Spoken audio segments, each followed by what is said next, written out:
Good evening, I'm Nima and this is Forum Daily for Thursday, December 8th. And we begin tonight with a new effort to strengthen childcare in Canada. Families Minister Karina Gold has introduced legislation regarding the issue. The move comes as the federal government looks to secure a long-term role in the new national daycare system. The Liberals have already brought in a national childcare plan, which would cut daycare fees by an average of 50% by the end of this year, and to an average of $10 per day by 2026.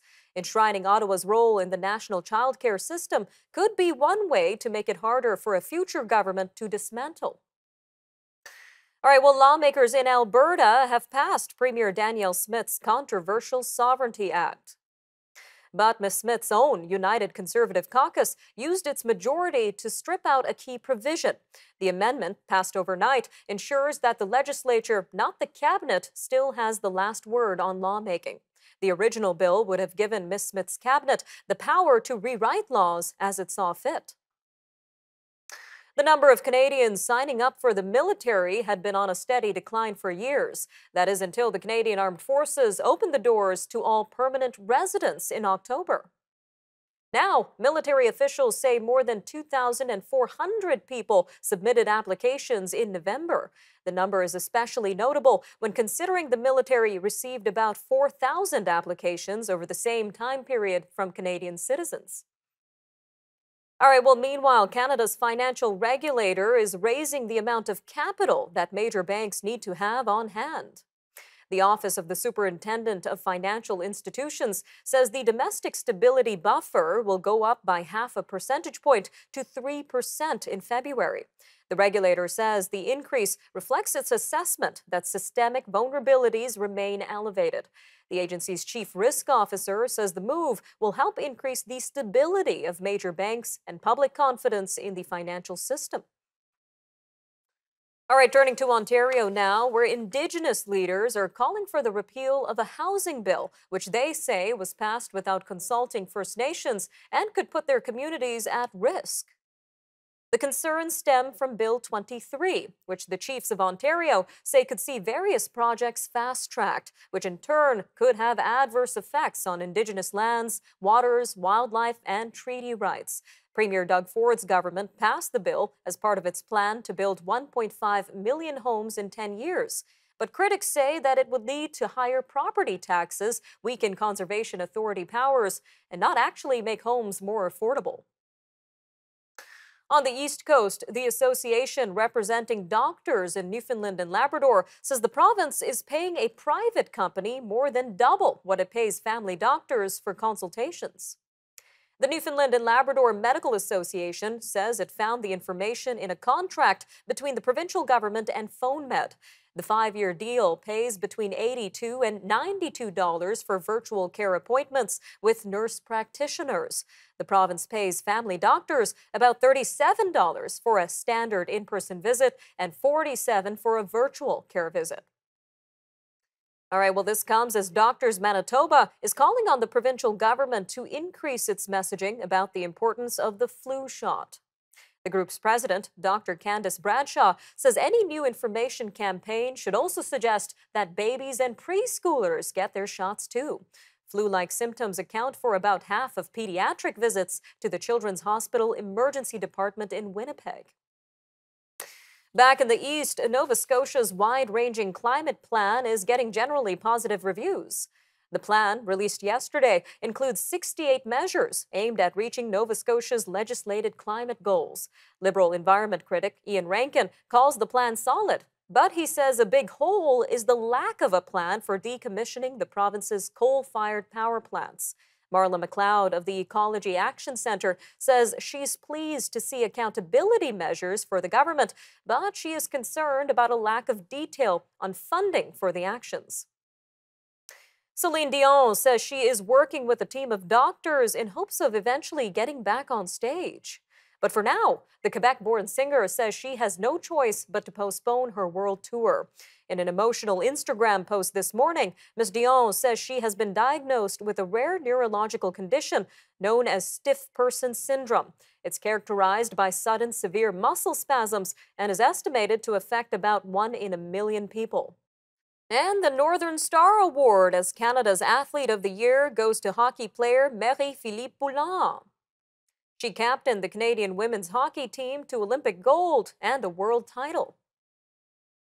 All right, stay with us. We'll have more news from around the world coming up next, starting with an interview with Brendan Caldwell from Caldwell Securities.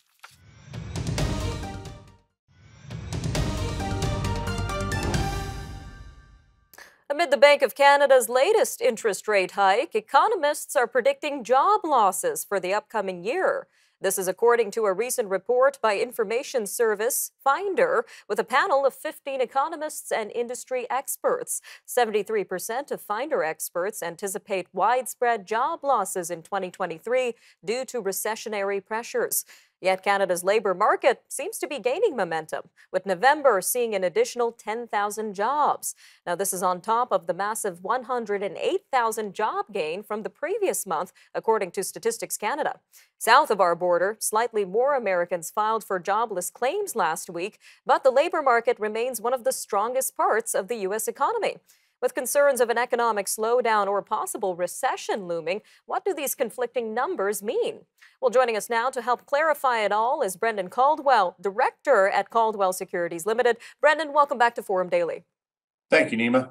So as we mentioned, jobless claims in the United States seem to be on the rise slightly, and there are job loss concerns for Canada as well. But all of this is not reflected in the job numbers, Brendan. So what does this mean? Well, part of it's the way that Canada and the U.S. measure job numbers, and they're both different, and I'm not going to go into that. I think the Canadian way is, well, better, but I do think that you're going to see turnover as different companies, different industries are do well or do poorly. But in general, I do think that you're going to see a pretty robust job market. In our own experience, it is challenging to hire people, and when one does hire people, there is wage pressure. And it's not just our industry in the investment business. I think it's right across the board. So if there's going to be a recession in 2023, this is not what a recession looks like. And I've lived through a few of them.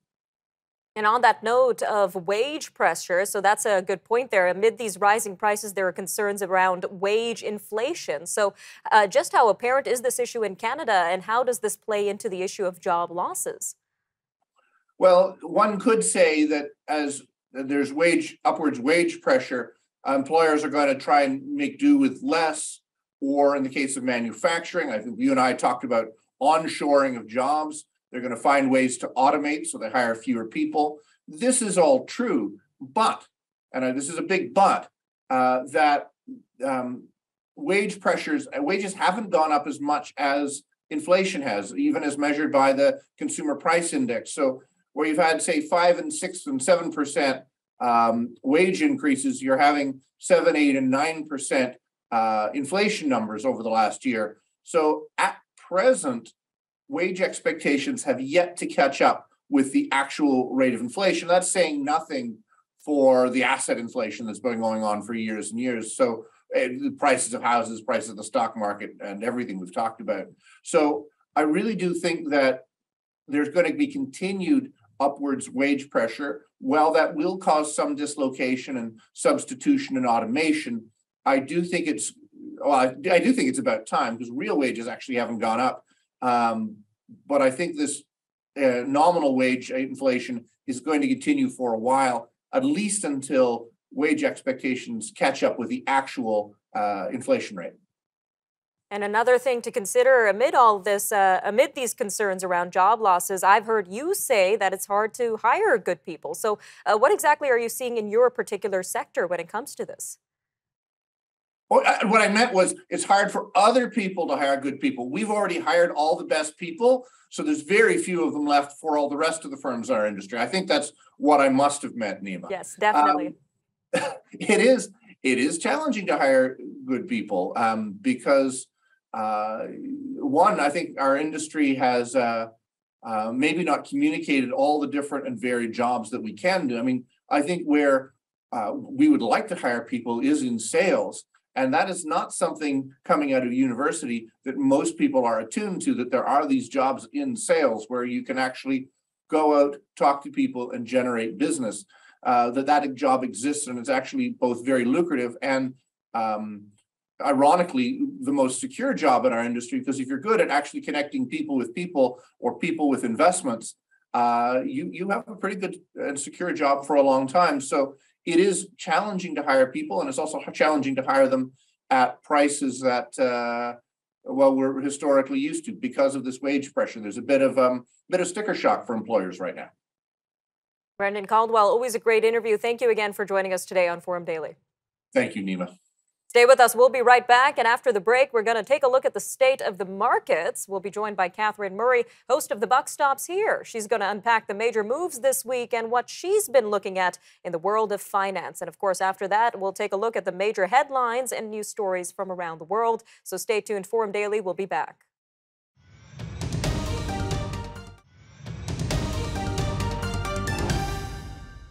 Welcome back. Up now, we have Forum Daily's weekly market update with Catherine Murray, host of The Buck Stops Here. All yours, Catherine.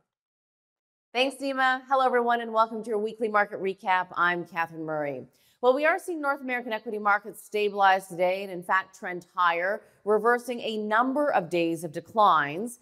Recall the declines really were sparked by fears that the U.S. Federal Reserve will, in fact, continue to raise rates or tighten the monetary policy. When we were seeing a rally occur in the market going back a couple of weeks ago, the market or investors were anticipating that the U.S. Federal Reserve is going to ease off on the tightening mode, given the fact that economic data was softening. What's actually occurred over the past 5 days is that we've been receiving economic data that was a little bit hotter or better than expectations, including on the inflation front as well as the jobs front. So on the back of that, you've got the markets selling off, the equity markets, the bonds also selling off, the short-term yields moving higher. But big picture here as well, the longer-term yield is declining. So you've got an inversion of the yield curve that is deepening here, which is quite worrying for investors. An inverted yield curve tends to indicate that we will see a recession in the future, if we're not already even in one. So nonetheless, there's a lot of different movements going on within the marketplace right now. As we look at the markets today, though, as I said, they are trending higher both in the United States as well as Canada. We're seeing the energy sector be a big outperformer. WTI is up by about 2.5%. And we're also seeing travel and leisure move higher as well today. But the risk-off sentiment is certainly front and center. It's quite different versus December. Normally, you get a seasonal uptick in December, but that's not been the case. We've seen the S&P 500 down for 5 days. That's the worst performance for December since 2011. But again, we'll see. Maybe we'll get a Santa Claus rally to end December. A lot to be watched, though. We have heard from CEOs being a little bit more cautious in terms of consumer demand. We've also seen a number of layoffs, even just over the past week, let alone the past couple of weeks. So there is concern about the growth going forward. Now, on the positive side, we did hear out of China that they are going to loosen their zero COVID policy. And that is positive in terms of global growth and global demand. At the same time, there's also fears that that will spark inflation. So maybe a little bit of a double-edged sword, but I think in a slower, lower growth global world, a bit of an uptick from China would help overall companies. Away from that, we're also hearing out of the Goldman Sachs Financial Services Conference that the bank CEOs are saying that credit is healthy and loan growth is pretty good as well. What to watch for those specifically in the United States as we wait to hear from the U.S. Federal Reserve next Wednesday. We've got PPI tomorrow and CPI next Tuesday. So those will be really important indicators in terms of what we can expect to hear from the U.S. Federal Reserve as it relates to raising rates and therefore the impact that has on markets. As we look at Canada, we did hear from the BOC, the Bank of Canada, yesterday. They raised rates by 50 basis points, bringing their rate up to 4.25%. The banks, the Canadian banks, followed suit by raising their prime rate to 6.45%. So as expected, perhaps, to see the banks move their rates higher following the BOC. Interestingly here, though, obviously that's putting a lot of pressure on the housing market. We have seen home prices down for the past 8 months and peaked to where we currently stand in the Toronto home prices. We're down by about 18% in terms of, just to give you an indication as to how far those prices have fallen. Interestingly as well, RBC has a report out just highlighting that renters have increased quite dramatically 3 times the rate of home owners over the past decade. Even though 2/3 of Canadians do own a home, you are seeing the pace of renting increase quite dramatically. Lastly, I'll just point out one stock to watch here, Shopify. UBS initiated coverage on it with a sell rating and a $30 price target. Nima, I'll leave it there. Back to you. All right, thanks for that, Catherine. Again, that was Catherine Murray, host of the Buck Stops Here, which airs on Sunday mornings at 9 a.m. Eastern, only on the News Forum Network. All right, well, moving to recent moves by TC Energy, which says it has shut down its Keystone pipeline after a leak in Nebraska. The Calgary-based company says it has mobilized people and equipment in response to a confirmed release of oil into a creek about 32 kilometers south of Steel City. TC Energy says an emergency shutdown and response was initiated Wednesday night after a pressure drop in the system was detected. It says the affected segment of the pipeline has been isolated and booms have been deployed to prevent the leaked oil from moving downstream. All right, Forum Daily will be right back. Up next, we'll have a look at the big stories from around the world, including the U.S.-Russian prisoner swap to free WNBA star Brittany Griner. An interesting story about that up next, so stay tuned. Forum Daily will be back shortly.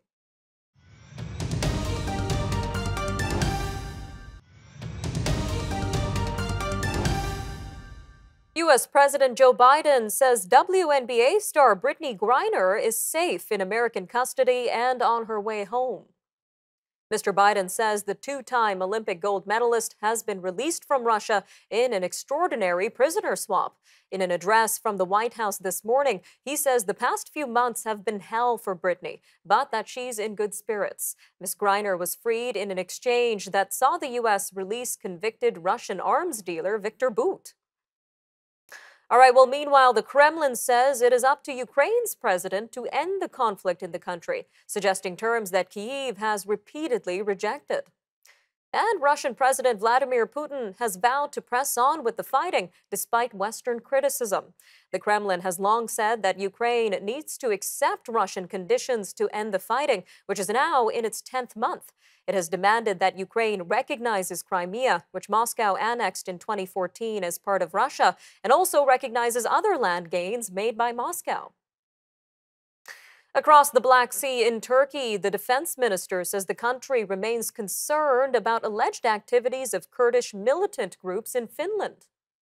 He says Turkey expects that Helsinki will take concrete steps before Ankara can approve its NATO membership. Hulusi Akar spoke Thursday during a news conference with Finland's defense minister Antti Kaikkonen. Sweden and Finland applied for NATO membership after Russian forces invaded Ukraine in February. But NATO member Turkey has been holding up their bids and accusing them of ignoring security threats to Turkey. All right, turning to a new and disturbing UN report, which says rebels in eastern Congo have killed at least 131 people and inflicted unspeakable violence against civilians. The findings were published this week in a preliminary investigation by the United Nations. It accuses M23 rebels of killing men, women, and children in 2 villages, which were in Congo's Rutshuru territory in North Kivu province last month. While a ceasefire has been agreed to last month, analysts say the attacks could lead to further violence. Tensions in Iran continue to rise as the country says it has executed a prisoner convicted of a crime which was allegedly committed during the country's ongoing countrywide protests. It is the first such death penalty carried out by Tehran.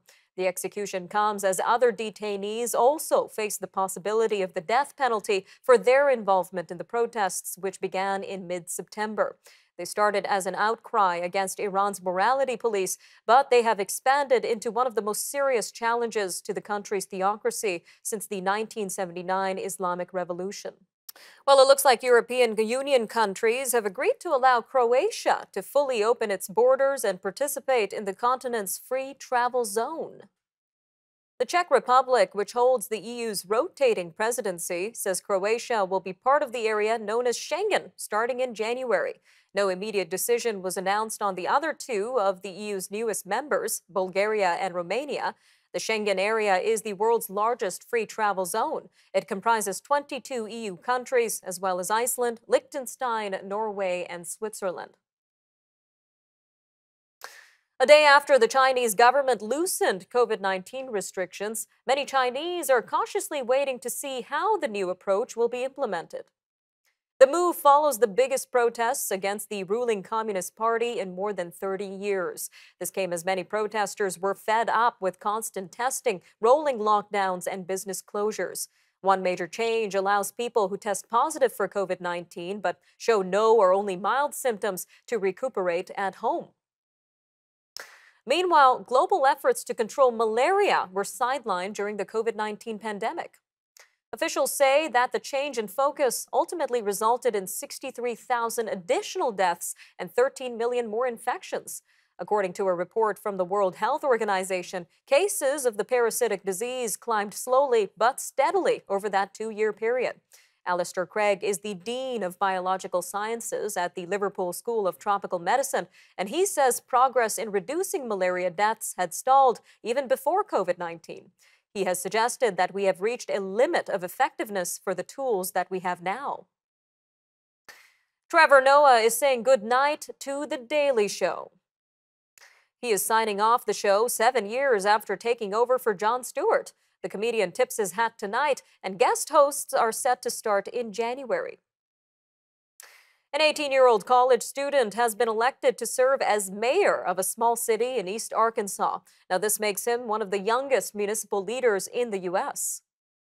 Jalen Smith was elected mayor of Earl in a runoff election this week, and he is among the youngest mayors elected in the U.S. and the youngest member of the African American Mayors Association. Take care, Canada. We'll see you next time.